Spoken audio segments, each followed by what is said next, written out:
வணக்கம் நேயர்களே, இன்று ஒரு கதை பார்ப்போமா? அதாவது மோட்டிவேஷன் ஸ்டோரி. ஒரு பூட்டும் ஒரு சாவியும் பேசிக்கிறாங்க. என்ன பேசிக்கிறாங்க? நம்ம சுத்தியல் வராரு. என்ன சொல்கிறாரு? சுத்தியல் பூட்டை போட்டு எவ்வளவோ அடிக்கிறாரு. ஆனால் இந்த பூட்டு திறக்க மாட்டுறாங்க. என்னன்னு தெரியல. உடனே இந்த சுத்தியலுக்கு ஒரு சந்தேகம்.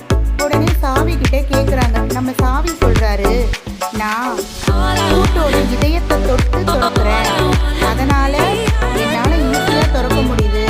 நீ அதோட மண்டையை பொழக்கிற, இதயத்தையே பொழக்கிற, அதாவது கிளந்து அதோடைய அன்பையே பெருக்க வைக்கிற, அதனால் அது திறக்க மாட்டுது. நம்மள நிறைய பேர் இப்படி தாங்க, இந்த சுத்தி மாதிரி தான். தேவையில்லாமல் என்ன பண்ணுறோம்? பொழந்துக்கிட்டு இருக்கோம். அதே சமயம் அன்பை கொடுத்து பாருங்களேன், நல்ல இதயம் நமக்கு உதவி செய்யும். சரிங்களா? அன்போட பழகுவோம், பாசத்தோடு இருப்போம், நல்ல இதயங்களை ஜெயிப்போம். ஓகேவா? அன்பு எல்லாத்தையும் ஜெயிச்சிருங்க. ஆனால் அன்புக்கு மதிப்பு கொடுக்காதவங்கக்கிட்ட அன்பு கொடுக்கணுன்னு அவசியம் இல்லை. விலகி இருக்கிறது ரொம்ப நல்லது. சப்ஸ்கிரைப் பண்ணிவிடுங்க நம்ம சேனலை.